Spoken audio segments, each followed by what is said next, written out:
Hello everyone, I hope you all are staying safe and healthy. Today I want to talk about the health of your gut. Let us first understand a little bit about our gut. Our gut is one of the most important eliminatory organs in the human body. Your gut is responsible right from absorbing nutrients from the food that you eat to removing toxins from your body. Even your immunity is built in your gut. The food that we eat, we can eat all of the healthy organic food, but if our body is not able to break down the food or absorb the nutrients of the food the right way, there is no point of doing that. The most important part is digestion. There are over trillions of cells in the human body. They are either powering it or destroying it. Let us talk a little bit about our digestive system. We eat our food, we chew it with our teeth, we break it down, it goes into our stomach. The stomach produces acid. The acid breaks down and secretes other enzymes to break down carbs, proteins and fats. The pancreas produces these enzymes, digests the food eventually and gets into our gut. Now imagine in our gut we have a gut wall, and the gut wall has a thin fishing net with small holes, which is a perfect gut wall. Okay? The food comes down into the gut. Now the fishing net has little fingers called as villi, which you must have studied in your school most probably. These fingers absorb the nutrients, vitamins and minerals from the food that has reached our gut. It squeezes across these holes in the fishing net, then it enters our blood, and our blood carries all these nutrients and vitamins to our cells and everywhere else in the human body.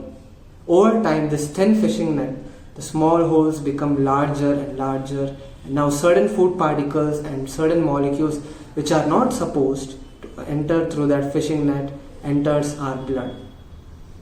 It is supposed to be eliminated from our system from a small intestine, the colon. From our colon we pass it out in the form of our poop. But now, because there are larger holes in this fishing net, these molecules enter our blood. They are not supposed to be there. Right? Then our immunity system wakes up, the self-defense mechanism of the human body, to attack these food particles and these molecules. These molecules enter from different glands in the body. Sometimes the thyroid, our knees, our joints, skin, hair, organs, and then the immune system wakes up and starts attacking them. If it attacks our skin, we have psoriasis, we have eczema, we have hair fall, we can get multiple sclerosis and so many other autoimmune diseases that we are aware of. Because your immune system wakes up, it is attacking something to protect you. The root cause is that fishing net of your gut wall. We can heal that fishing net and make those holes heal so they become smaller, so that they do their job of keeping the right stuff in and the wrong stuff out. Now what makes these holes in the gut lining? Chronic constipation. Think about it, it's common sense. If we keep poop in our system for longer than we need it, it creates inflammation, toxic gases, more acids, and that makes the gut wall more inflamed and those holes get larger and larger. So chronic constipation is number one. Frequent use of antibiotics. Yes, if your doctors are giving you antibiotics and you need to take it, go ahead and take it with a probiotic, but constant use of antibiotics will also wipe out all the good bacteria in your gut. Let us talk about your gut bacteria. Think of your gut as a field, okay? A field of thousands and millions of bacteria. You have good bacteria and you have bad bacteria. We need both of them, but if the bad bacteria grows more than the good bacteria, we have problems. This bacteria grows longer and longer, feeds on the sugars and refined carbs and much more. They start poking holes in your intestinal wall, making those holes larger and larger, and now you know what happens? This bacteria, which is overgrown, and also starts storing and holding on to gas, and that's why we bloat up for a while, and then the bloating goes down completely after a while.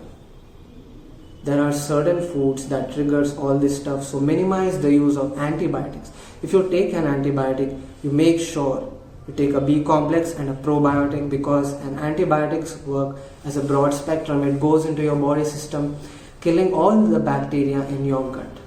You need a good probiotic and a prebiotic to replenish the bacteria that has been killed, and that is how we balance your gut health. Too much of alcohol, binge drinking, the best way to deplete good bacteria is your gut. In your gut is by binge drinking, excessive smoking, recreational drugs overdone, and all of these things.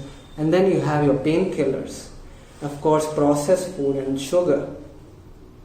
Now you must be like, okay, you have told us about the problem, but what about the solution?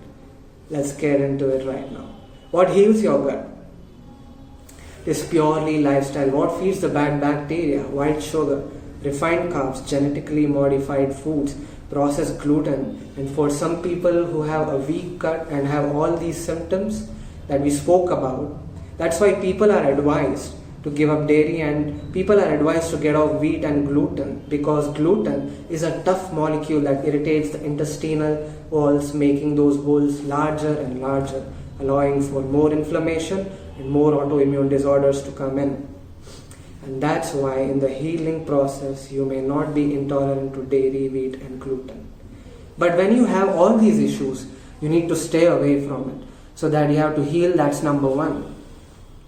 Number two, think about it whether you are non-vegetarian or you're vegetarian. The amount of antibiotics that are being used, the amount of chemicals and pesticides that are being used for plants, milk production, and animal feed that's getting into your gut, inflaming your gut and causing this leaky gut syndrome, which does exactly what I told you about. Now, what are some of the quickest ways to fix the gut? Avoid sugar, genetically modified foods, dairy, gluten, and some people who have very sensitive guts, even eggs. Eggs will irritate the gut. These are inflammatory foods that create inflammation in the gut. If you have a strong gut, in most cases you will be able to eat all of these foods. The second thing is fiber. Most people don't even eat the right amount of fiber. Some people are overdoing it on fiber. If you eat too much of fiber, it will irritate your gut lining. Eat the right quantity. It could be between 30 to 35 grams depending on your diet, depending on your size, your weight and everything else. But if you're eating a balanced diet, you're getting your fiber. Most people doing these fad diets where it's only high protein and all of these things, they don't have the basics of fruits and vegetables, because that diet doesn't allow them to eat it. They don't even get the right amount of fiber in their systems. Now fiber helps your good bacteria to grow the right way. You have the right amount of fiber from your fruits, your vegetables, your nuts, seeds. This will help you for the good bacteria. We are going to talk about the natural foods. Now, a prebiotic is equally important, because the prebiotic feeds your good bacteria for the probiotic to really work. A probiotic alone cannot work without a prebiotic. So if you're spending money on expensive supplements and only buying probiotics, they are practically useless if you don't have prebiotics in your diet. Let's go over some of the simplest prebiotics. Garlic, onion, apples, bananas, oats, cocoa powder, flax seeds, wheat bran. These are great prebiotics. If you are having this in your diet, a prebiotic is usually taken 30 minutes before a meal. You also have apple cider vinegar, which is a great prebiotic.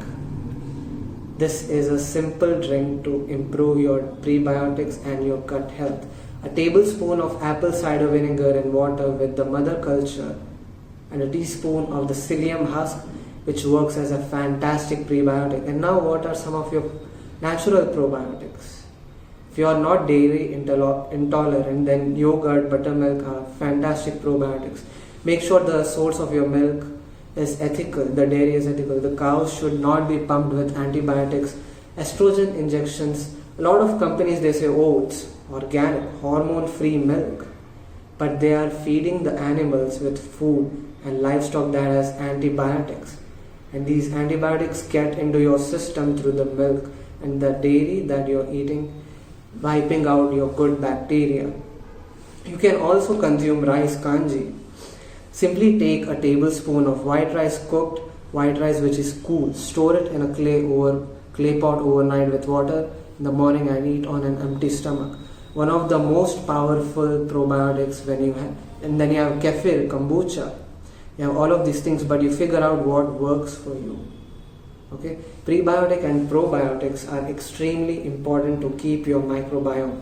Bad news for coffee lovers, yes. For about a week to 10 days, you will have to go off coffee, because coffee also depletes your good bacteria if you already have a problem. If you don't have a problem, you can enjoy that 1 cup of coffee, that's not a problem. But the week or 10 days that you're trying to heal your gut, you got to be off all caffeine and other stimulants. You can replace them with natural teas, and there are so many things like your ginger teas. Some people who are very stressed, they eat a lot. Some people, when they are stressed, their appetite goes down. It's different for everyone, but there is a connection between the brain and your gut. Your gut and your brain are connected to each other with 12 cranial nerves. They are constantly communicating with each other.